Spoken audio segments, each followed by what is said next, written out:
Hello.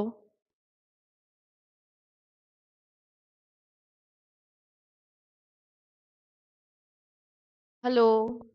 I am sorry, पहले आवाज connect नहीं हो पा रही थी। I hope I am audible now. ठीक है, फाइन। तो without wasting any time let's start.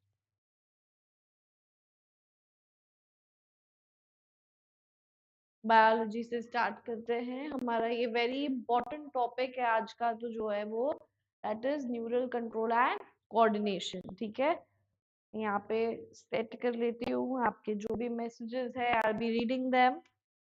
You have any doubts? Sorry. तो लेट्स बिगिन।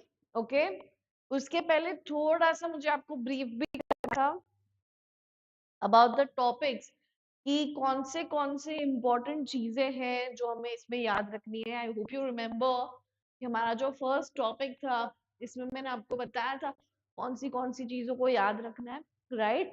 तो न्यूरल कंट्रोल एंड कोऑर्डिनेशन में हमारे पास जो इम्पोर्टेंट टॉपिक्स है, ठीक है, उसमें से एक टॉपिक जो सबसे ज्यादा इम्पोर्टेंट है वो है neuron, right? The structure of the neuron. ठीक है, उसके पार्ट्स कौन से होते हैं। फिर इम्पल्स इम्पल्स कंडक्शन की जो हम बात करते हैं, ये दूसरा टॉपिक है, right? Next topic is our CNS. Very very important prime topic. इससे बहुत सारे क्वेश्चंस आते हैं ये चैप्टर में कि सीएनएस का पार्ट क्या है, कि सीएनएस में जो ब्रेन है उसके पार्ट्स कौन से हैं। आई होप यू नो कि हमारे पास fore brain, mid brain, hind brain है, राइट? तो उनमें पार्ट्स कौन से हैं, वो एरिया क्या कंट्रोल करता है, और वो सारे टॉपिक्स आपको याद रखने हैं। अगर मैं बात करूं कि एवरी ईयर अप्रोक्सीमेटली इसमें से कितने क्वेश्चंस आते हैं, तो हम मान के चल सकते हैं 3 to 4 क्वेश्चंस अप्रोक्सीमेटली आपको इस टॉपिक से आ सकते हैं, right? So that can yield you 12 to 16 marks. तो ये 12 से 15 मार्क के लिए, मतलब बहुत सारे ऐसे टॉपिक्स भी है जिसमें से हार्डली एक क्वेश्चन आता है। हमें तो इसको मान के चलना है कि ये 12 से जो 16 मार्क्स है ये तो हमारे ही है, यही तैयारी करके हमें आगे बढ़ना है, राइट? अब इस चीज को आगे लेके जाए तो there is something about us also that I wanted to mention. Usually brush through कर लेते हैं, लेकिन आज थोड़ा उसके बारे में और ज्यादा बात करेंगे। What is that? Number 1 is we are Aavya academy. Okay, हम गारंटी लेते हैं आपके मार्क्स की कि आपको आपकी जो अपकमिंग बोर्ड्स है उसमें 75% से ऊपर आप स्कोर कर सकते हैं। डेफिनेटली आप स्कोर कर सकते हैं अगर आप कुछ चीजें जो हम बताते हैं वो फॉलो करेंगे। 100% अटेंडेंस, 100% टेस्ट में अटेंडेंस, रिजल्ट्स आपके अच्छे आए, आप कंसिस्टेंट रहेंगे, तो ये जो स्कोर है ये हम गारंटी कर सकते हैं। ठीक है, why will you come to us, right? तो उसके आंसर है 5 days a week आपके लेक्चर्स चलते हैं, आपकी सब्जेक्टिव टेस्ट विद सॉल्यूशंस आपको मिलती है। सब्जेक्टिव टेस्ट भी इंपॉर्टेंट है बिकॉज हम बोर्ड्स की बात कर रहे हैं, राइट? फिर फ्री गुड सेट प्रेपरेशन भी उसके साथ हो जाएगी, आपकी कोई डिफरेंट प्रेपरेशन की जरूरत नहीं पड़ेगी। 1 to 1 mentoring and discussion sessions मिलेंगे आपको, एंड डेली टेस्ट रिजल्ट्स आप घर पे पहुंचे इससे पहले आपके पेरेंट्स तक पहुंच जाएंगे। तो इतना मॉनिटर्ड वे में जो आप स्टडी करेंगे, तो 75 is not a very difficult score to bring. तो इसलिए बहुत ही जरूरी है कि आप ये चीजों को माइंड में रखें and definitely reach out to us at Aavya academy. Next is कि हमारे पास ऐसे कौन से फीचर्स हैं जो मैं आपको बताना चाहती हूँ। सबसे इम्पोर्टेंट चीज जो एट प्रेजेंट मेरे जेडब्ल्यू एस्पिरेंट्स के लिए है दैट इज सीबीटी, राइट? आपकी जेडब्ल्यू आने वाली है एंड एंजाइटी एंड ऑल होना बड़ी नॉर्मल सी बात है, बट जो सीबीटी टेस्ट है कंप्यूटर बेस्ड टेस्ट, ये आपको किसी भी कोचिंग इंस्टीट्यूट में नहीं करवाई जाती है। तो आपको पता कैसे चलेगा अगर आप थियोरेटिकली एग्जाम दे रहे हो कि मैं एक्चुअली वहां जाके पीसी पे जो करूंगा वो कितना डिफरेंट है। ऑप्शन मार्किंग सिलेक्टिंग बहुत अलग तरीके से होता है। तो ये चीज करना, इसको एक्सपीरियंस करना बहुत जरूरी है। So definitely you should reach out to us. आप नीचे कमेंट्स में भी लिख सकते हैं, आप हमारी दी हुई इंफॉर्मेशन में भी जाके इंक्वायर कर सकते हैं, और यहाँ पे डेफिनेटली आके एक बार चेक करना, right. Next thing I wanted to mention was that हम सब फैकल्टीज के बारे में, as I am talking to you, I am also a faculty at Aavia academy. I am a biology faculty, my name is Sakshi Trivedi ma'am. हम सब 10+ years of experience वाले हैं, right. हमारी जो बैच साइजेस है, हमारी खासियत ये है कि हम बहुत बच्चों को एक बैच में नहीं भरते हैं, बिकॉज हर बच्चे को पर्सनल अटेंशन मिलना चाहिए, वो डिजर्व करता है, इज व्हाट वी बिलीव। तो मोर देन 20 स्टूडेंट्स हम बैच में नहीं रखते हैं, 21st स्टूडेंट भी न्यू बैच में ही जाएगा। फिर हमारी हाइब्रिड कोचिंग मेथड है, बिकॉज आपको उसके रिकॉर्डेड लेक्चर्स मिलेंगे इफ यू वर एब्सेंट, और रिकॉर्डेड लेक्चर्स कहीं कोटा या पुणे में बैठा हुआ आदमी नहीं, हमारे ही लेक्चर्स आपको दिए जाएंगे, बिकॉज आप हमसे बेटर कनेक्ट कर सकते हो।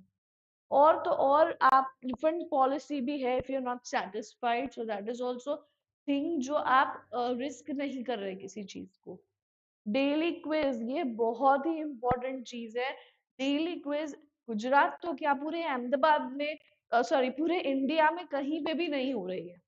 सो this is not a game और समथिंग। डेली क्विज आपको लिटरली एवरी डे एमसीक्यू की मॉक टेस्ट होती है बिफोर योर लेक्चर्स, वो फीचर है, this is the most important feature which gives dedicated results.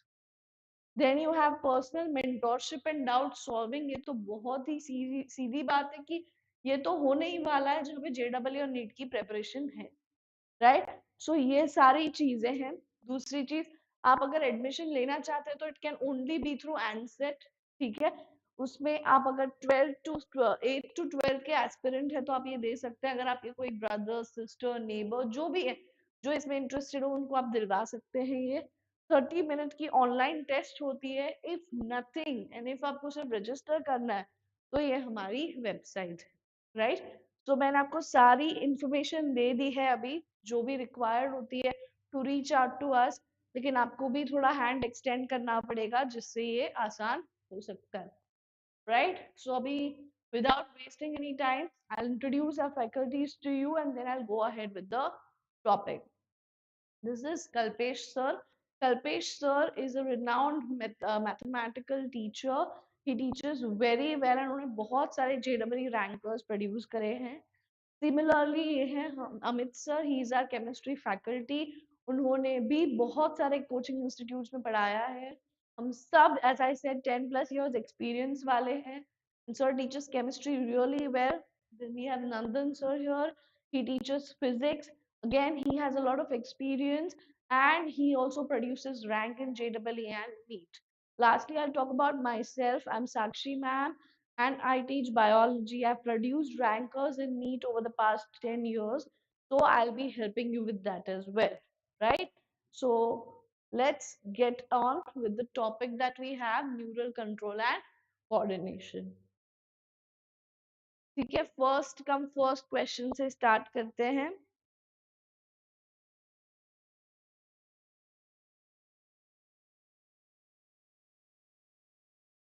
Alright.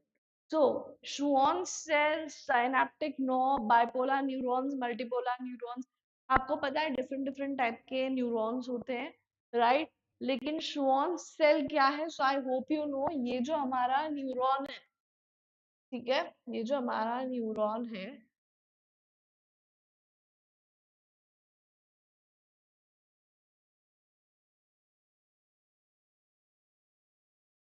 इसमें ये जो एक्सॉन है, इसका कवरिंग जो बनाता है, this cell is your Schwann cell, right. So Schwann cell के साथ साथ ऐसा कौन सा कवरिंग है जिससे मेरा न्यूरॉन इंसुलेटेड होता है? इंसुलेट मतलब वो जगह पे आपके जो करंट फ्लो कर रहा है न्यूरॉन से, वो नहीं हो पाएगा, राइट। तो डेफिनेटली Schwann सेल के साथ माइलिन शीथ को हम पेयर करेंगे। I've always taught you, check for the options as you get your first answer. एक का 3 ऑप्शन है, आप देख सकते हो, ठीक है। दीज आर इम्पोर्टेंट एमसीक्यूज जो नीट में हेल्प कर सकते हैं। तो अगर ऐसे एमसीक्यूज आ रहे हैं, एक ऑप्शन से काम बन रहा है, तो मैं टाइम वेस्ट नहीं करूंगी। Sorry. Let's go ahead. Given below are two statements. One is the cerebral hemispheres are connected by nerve tract known as corpus callosum. Throwing some light on this, हमारा जो brain का structure होता है, so human brain as such three parts में divided है, that is 1 to 3 like this, okay? लेकिन ये जो forebrain है, इसको आप सामने से जब ऐसे देखोगे, ये ऐसे दो हेमिस्फीयर्स में डिवाइडेड है, ठीक है? अब दो हेमिस्फीयर्स में डिवाइडेड होने के वजह से सेंटर में कुछ होता है जो इन दोनों हेमिस्फीयर्स को कनेक्ट करता है, it's a track, nerve track, right? वो होता है corpus callosum, is correct. Brain stem consist of medulla oblongata, pons and cerebellum और cerebrum. It is an incorrect statement. क्यों? क्योंकि जो ब्रेन स्टेम है ये किन तीनों से बनी हुई है? तीन चीजें ही है, ठीक है? But what are they? Mid brain plus pons plus medulla. Okay, you have to remember that. So statement 1 is correct, statement 2 is incorrect. Statement 1 is correct but 2 is incorrect. Option B is my answer. Okay, let's go for the next one. Pons Veroli is also called Pons Veroli, right? Hypothalamus, medulla and cerebellum. So pons क्या करता है? It will connect different regions. Hypothalamus क्या करता है? It has neurosecretory cells. Medulla, one more thing how you can remember it, आपका जो cerebellum है ये posture and balance में help करता है. आपको पता है कितना आसान इसको याद रखना? If you remember ऐसे कुछ questions आए थे, I'd like to tell you कि if there is a person who is under alcohol influence, मतलब alcoholic है कोई, तो उनका जो सेरेबेलम है उस पे बहुत ज्यादा इफेक्ट होती है. That is why the person can not balance himself, right? So cerebellum का पोस्चर एंड बैलेंस के साथ बहुत लेना देना है. सो डी का option 1 again, it is so easy, right? दूसरे तीनों में ऑप्शन 4 दिया है बट हमने रैंडमली क्रैक किया और उसमें आपको आंसर मिल गया, ठीक है? सो ऑलवेज रिमेम्बर, ये देखो ये कोई ऐसा सवाल है जो आपको बहुत आसानी से नहीं आता, मतलब मैं बात कर रही हूँ वो अल्कोहलिज्म वाले एग्जाम्पल की. लेकिन अगर आपको बॉडी बैलेंस एंड पोस्चर का आंसर पता है तो यू डेफिनेटली ट्रैक दिस, ठीक है? Brain stem of human brain consist of, मैंने आपको ऑलरेडी बताया, which are those three? It is mid brain, pons varolii and medulla oblongata. Option C is my correct answer.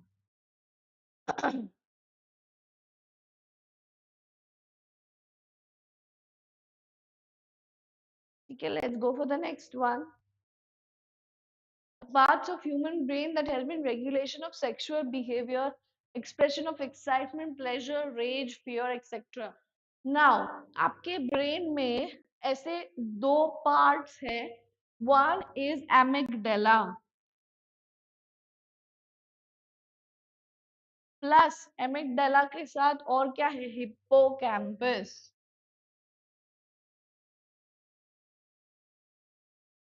Amygdala and hippocampus together, they form the limbic lobe or limbic system. Okay, limbic lobe और limbic system बनाते हैं ये. और इसके वजह से क्या हो सकता है? इनके साथ अगर आप हाइपोथैलेमस को ऐड करते हो तो ये सारी चीजों को आप कर सकते हो control. so that is limbic system and hypothalamus. cerebral amygdala and hippocampus को साथ में हम limbic system या limbic lobe बोलते हैं. always remember that. is this clear? let's go ahead. select the incorrect statement. इसमें से incorrect वाला ढूंढना है. electrical current and chemical. Okay, मुझे ऑप्शंस में ये दो चीजें दिखी, electrical and chemical current passing through a neuron. Let's again throw some light on it. हमारा जो इलेक्ट्रिकल फ्लो ऑफ इम्पल्स है और केमिकल है, ये दोनों वेज में इम्पल्स फ्लो कर सकता है.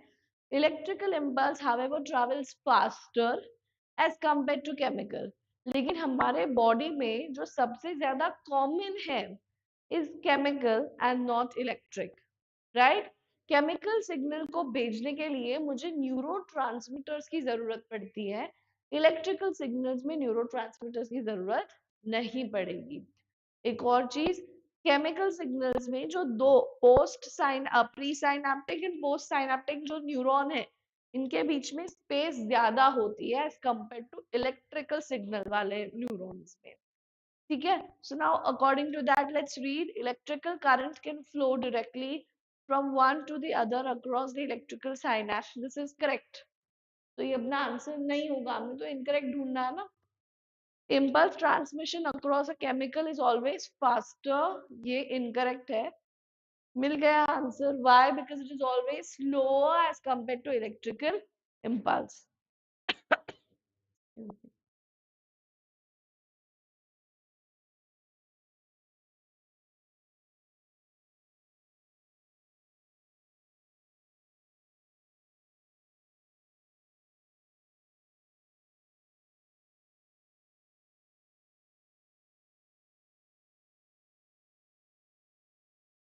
Let's go for the next one. Which part of the brain is responsible for thermoregulation? तो हमारा जो hypothalamus है, forebrain का part है वो, right?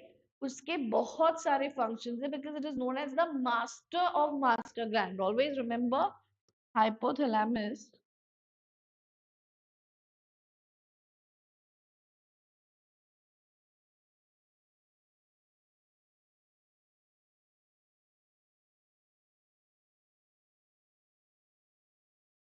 ठीक है. और ये मास्टर ग्लैंड कौन है? Pituitary, right. तो हाइपोथैलेमस उसे बोलता है कि आपको ये हार्मोन्स रिलीज करने हैं. so one of the functions of hypothalamus is also to maintain homeostasis or normal body temperature. Next one, Nissls bodies are mainly composed of. Very star question. Okay, Nissls bodies कहाँ होती है? ये मेरा साइटोन है, इसके आसपास जो निसल्स बॉडीज है यहाँ पे, ठीक है, they are made up of free ribosomes and rough endoplasmic reticulum. Always remember they are made up of free ribosomes and rough endoplasmic reticulum. So the following structures or regions is incorrectly paired with its function. Hypothalamus, production of releasing hormones and regulating temperature, thirst and hunger. हमें incorrect ढूंढना है, ये तो correct है.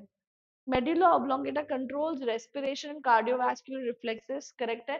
It also controls digestive things like gastric things, okay. तो वो भी correct होगा. Limbic system consists of fiber tracts that interconnect different regions of the brain, controls movement. This is the answer. Why? Because limbic system का तो क्या काम है?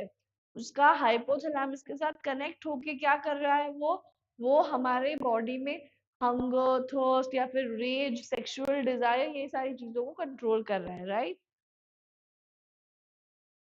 Let's go for the next one. Receptor site for neurotransmitter are present on. Very nice question. Let us draw what they are asking.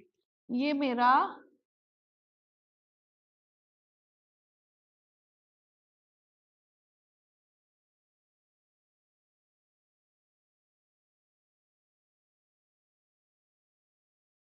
Okay ये मेरा pre synaptic neuron है. Next post synaptic neuron को draw करते हैं.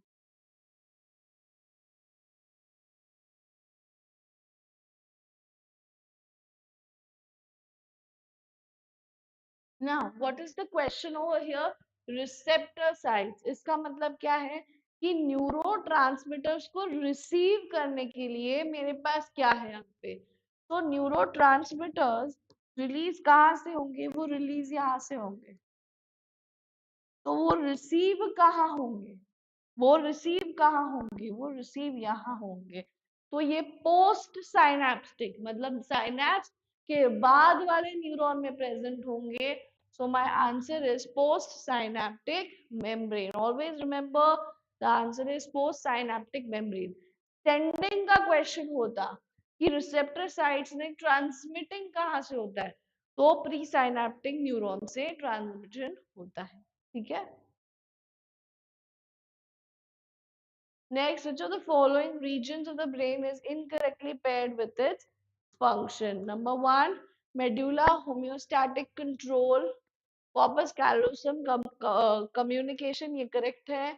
Cerebellum language comprehension, this is the incorrect one. Why? Because cerebellum body balance, posture, ये सारी चीजों को control करता है. Injury localized to the hypothalamus was most likely disrupt. Okay, hypothalamus, as I said, master of master gland है, तो उसमें क्या क्या चीजें disrupt हो जाएंगी? Regulation of body temperature. मैंने जैसे आपको कहा, this is the most important question. बहुत सारी बार आ चुका है, तो हमें इसको याद रखना ही है. ठीक है.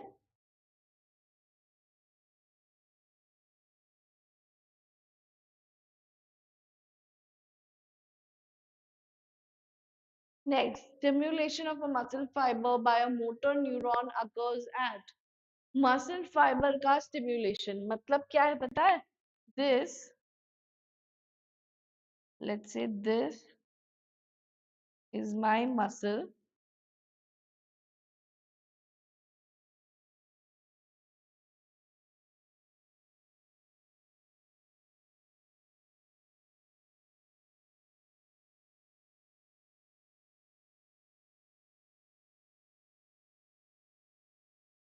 ठीक है.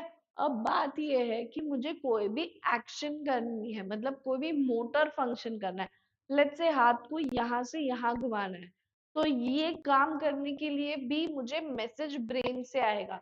फिर कहाँ आएगा? मेरा हाथ ऐसे घुमाने के लिए मुझे शोल्डर को मूव करना पड़ेगा, तो ये मैसेज मेरे मसल्स में जाएगा. सो न्यूरॉन, जो लास्ट न्यूरॉन है, वो कहाँ इन्फिल्ट्रेट होगा? मेरे मसल के फाइबर में. So the answer is neuromuscular junction. Always remember it is neuromuscular junction.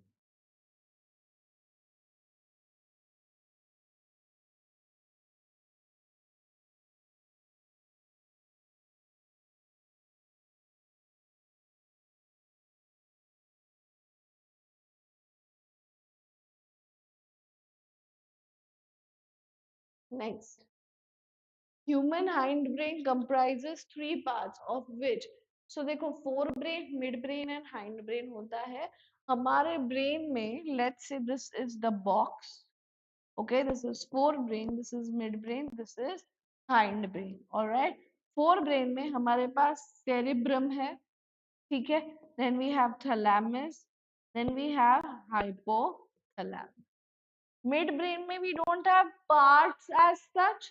Cerebral aqueduct pass होता है वहां से correctly, but there are no parts as such. Hypothalamus में cerebellum है. ठीक है. pons होता है and medulla होता है. Always remember, so hind brain का question है ये. हाइंड ब्रेन में पार्ट्स तीन होते हैं, उसमें से एक कौन सा है? तो इसमें से जो भी नाम दिए हैं, it is my cerebellum. When a neuron is in resting state, not conducting any impulse, the axonal membrane is. Very nice question. मेरा एक्सोनल मेम्ब्रेन जब रेस्टिंग स्टेट में होता है, तो वो ज्यादा परमिएबल होगा for potassium as compare to for my sodium. So comparatively more permeable to potassium and nearly impermeable to sodium. Why? Because if it becomes permeable to sodium, it will no longer be in the resting state. It will be in a depolarized state. The nerve centers which control the body temperature and the urge for eating and contained in, ये कौन है? ये मेरा hypothalamus, right? Which part of human brain is concerned with the regulation of body temperature? Again it is the hypothalamus. देखो बार बार question आ रहा है। हाँ हमने ट्राई किया था कि वो जितनी बार क्वेश्चन आएगा हम डालेंगे so that we get to know कि कितना इंपॉर्टेंट ये क्वेश्चन है। Next one, during the propagation of nerve impulse, the action potential results from the movement of। अब देखो propagation of nerve impulse which means क्या हो रहा है पता है आपको?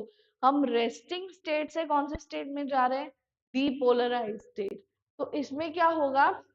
So, sodium ions from the intracellular fluid, no, sodium ions from the extracellular come in the intracellular। मैं थोड़ा सा आपको बताती हूँ यहाँ पे कि कैसे होता है मेम्ब्रेन में कंडक्शन, ठीक है। सो हम देखेंगे यहाँ पे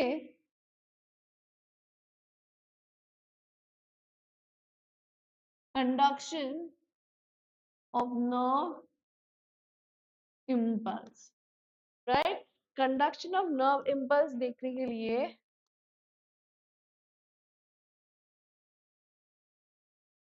we are going to show three stages, right? Number one is polarized.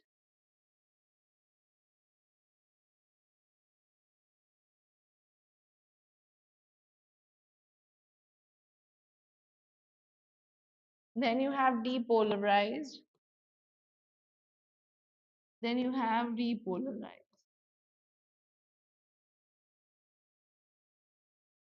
Alright. So normally polarized state में पहले तो polarizing potential कितना है? Approximately -70 millivolts is the value. Okay ये आपको याद रखनी है, भले ये एनसीईआरटी में दी है या नहीं दी है, हमें इसको याद रखना है। नाउ पोलराइज स्टेट में क्या होता है? ये है मेरा एक्सॉन मेम्ब्रेन, ये है आउटर फेस, और ये जो है ये है plasma membrane. The white line there is my plasma membrane. Plasma membrane के इनर साइड पे कौन से स्टेट में? पोलराइज स्टेट में हमेशा नेगेटिव आयोन्स होंगे बिकॉज ऑफ प्रोटीन।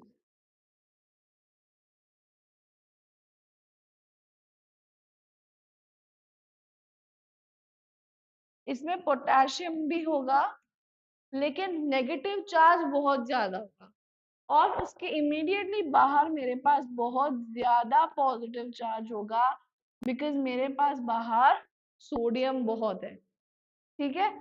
इस पोटेंशियल डिफरेंस के वजह से ही मुझे डीपोलराइजेशन की तरफ जाना पड़ेगा।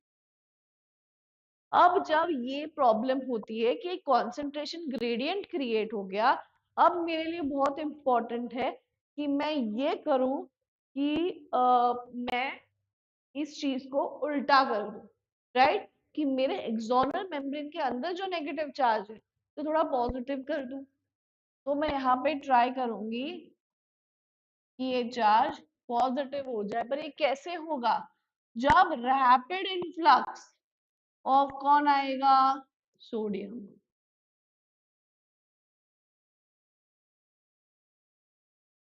ठीक है। तो ये हो गया डीपोलराइज स्टेट, इम्पल्स ट्रैवल हुआ। अब ये इम्पल्स उस पार्ट ऑफ एक्सॉन से ट्रैवल होके चला गया, तो मेरे एक्सॉन को वापस नॉर्मल सी पे आना पड़ेगा दूसरे इम्पल्स लेने के लिए। इसलिए अगेन वो कौन से स्टेट में चला जाएगा? पोलराइज। बट बिकॉज वो वापस पोलराइज हो रहा है, we are using the word re. Okay, again यहाँ पे सोडियम पोटेशियम आयंस को बाहर भेज देता है। So this is how generation and conduction of nerve impulse can happen. I hope you've understood this. ये बहुत ही important topic है। ये एक ऐसा टॉपिक है जो बहुत सारे बच्चों को नहीं समझ में आता है, तो आपको तो ध्यान देके समझना है। फिनिश। ओके, हाँ तो ये हमारा क्वेश्चन था, we answered it. Let's go to the next one. Which one of the following pairs of structures distinguishes a nerve cell from the others? हमने ये चीज 8th chapter that is cell structure and organisation में पढ़ी है कि sales बहुत different types के होते हैं। लेकिन अगर मैं नर्व सेल को अलग कर दूं तो वो दूसरे सेल से अलग कैसे है? बिकॉज नर्व सेल में डेंड्राइट्स है, perikaryon is nothing but my cyton. Okay, so my answer is option D. Let's get ahead. Which of the following is an example of negative feedback loop in humans? Negative feedback loop ये होता है कि आपकी body में normal condition है लेकिन बाहर कोई और कंडीशन हो गई, लेट्स से टेम्परेचर में कोई चेंज हो गया, तो आपकी बॉडी या तो स्वेटिंग करेगी या तो हीट सेव कर लेगी, depending on how are you feeling. ठीक है, तो secretion of sweat glands and constriction of skin blood vessels when it is too hot, or constriction of skin blood vessels and contraction of skeletal muscles when it is too cold। तो ये दोनों चीजें आप देख सकते हैं कि ये चीज आपके बॉडी में होती है, लेकिन this becomes the most appropriate answer. During the transmission of nerve impulse through a nerve fiber, potential on the inner side of the membrane has which type of electric charge? देखो मैंने अभी आपको बताया inner side of membrane पे कैसा charge होगा, तो we are going to talk about that। inner side of the membrane में हमारे पास first negative, then we have positive, then we have negative again। ये चीज हमने अभी देखी थी, let's watch it again।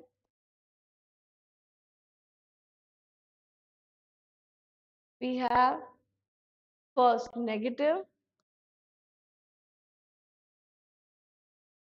then we have positive, then we have negative again, right? तो ऐसी चीजों पे क्वेश्चंस हमारे पास आ सकते हैं।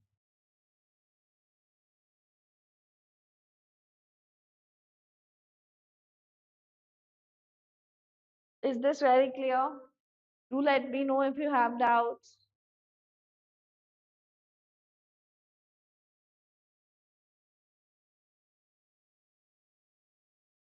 Bowman's glands are found in very out of the context question है, लेकिन इसके पहले जब मैंने excretory system के लिए live लिया था, I kept this question deliberately। Why? Because Bowman's capsule is a different thing, है ना? Bowman's glands किसके लिए था? It was for olfactory epithelium, you have to remember that। Okay,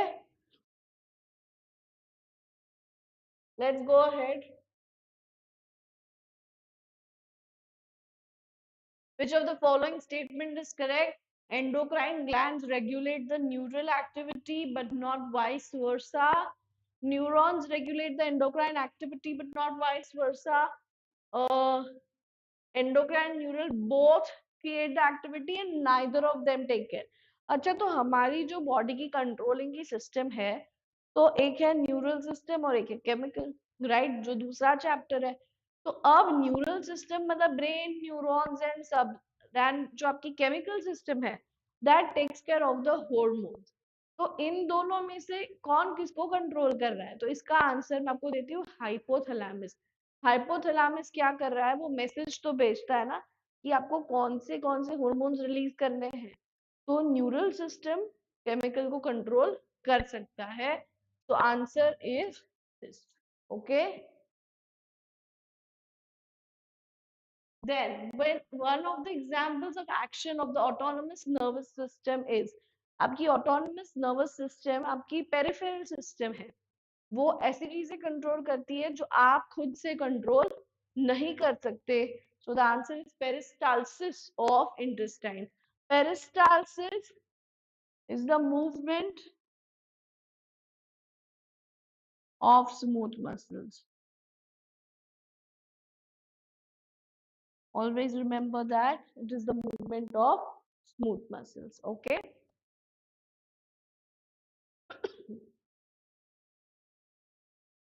four healthy people in their 20s got involved in injuries resulting in damage and death। Which of the cells are least likely to be replaced?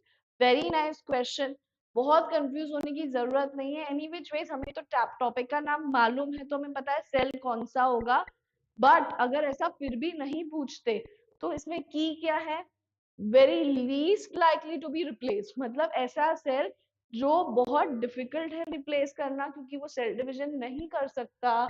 My answer is neurons. So you don't have to be confused with this, okay? Any doubts? Great.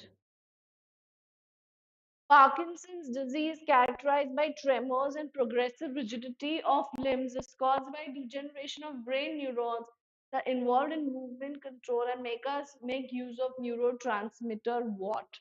Ideally, normal cases में हमारा सबसे important neurotransmitter है acetylcholine.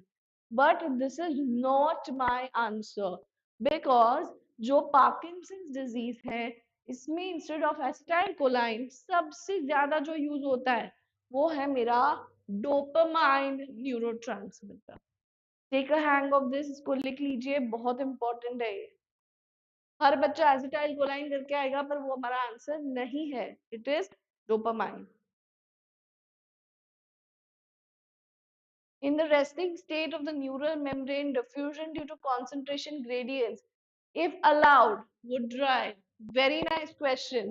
क्योंकि ये question आपको hypothetical situation देके बताया है, तो वो ये कह रहे हैं, डायग्राम दिखा के बताती हूँ.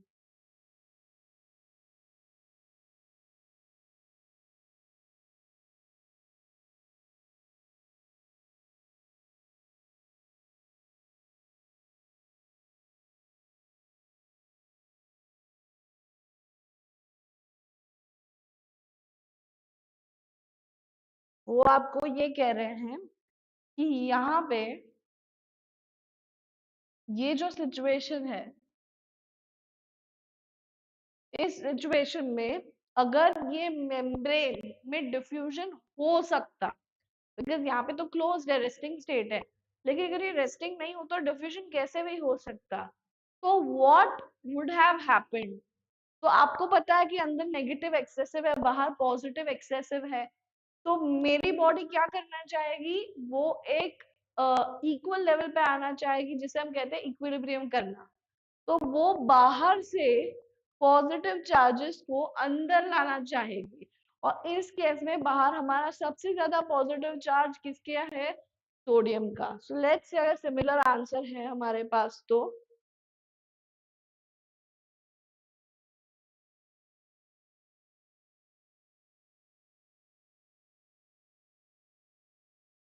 ठीक है, the answer is resting state में ये डिफ्यूज करने के लिए क्या करेगी, it will bring sodium into my cell. It is very important कि मैं सोडियम को सेल के अंदर लाने की पूरी पूरी कोशिश करूंगी.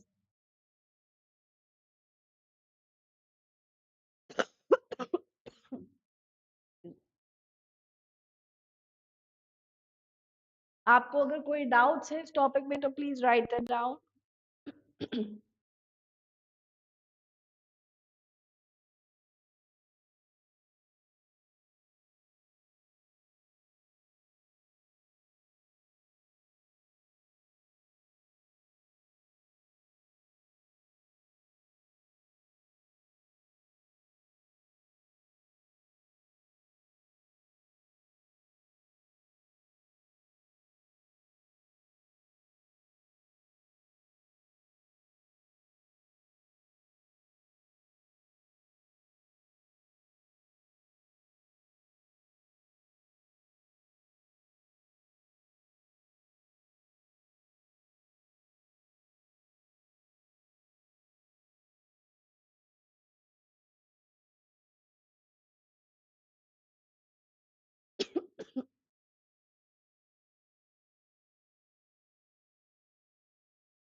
Fine, let's start with the next one.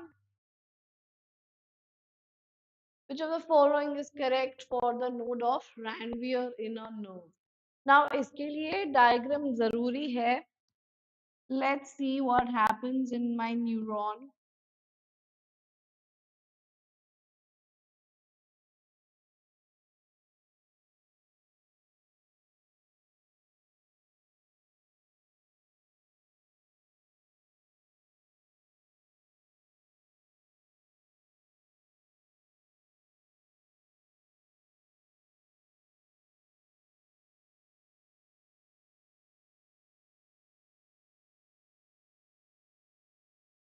All right.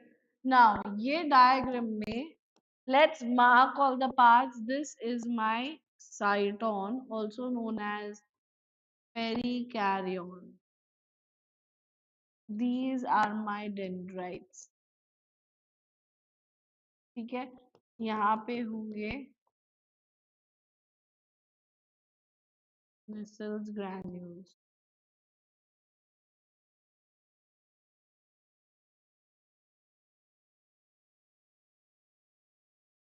Schwann's cell. This is Schwann's nucleus. ये है एक्सोनल टर्मिनल, और इसको बोल सकते हैं टीलोडेंड्राइट्स और टीलोडेंड्रॉन्स और साइनैप्टिक नॉब्स एक्सेट्रा. ठीक है, ये सब मार्क कर लिया. एक चीज बहुत सॉरी, एक चीज बहुत इंपॉर्टेंट है, दैट इज दिस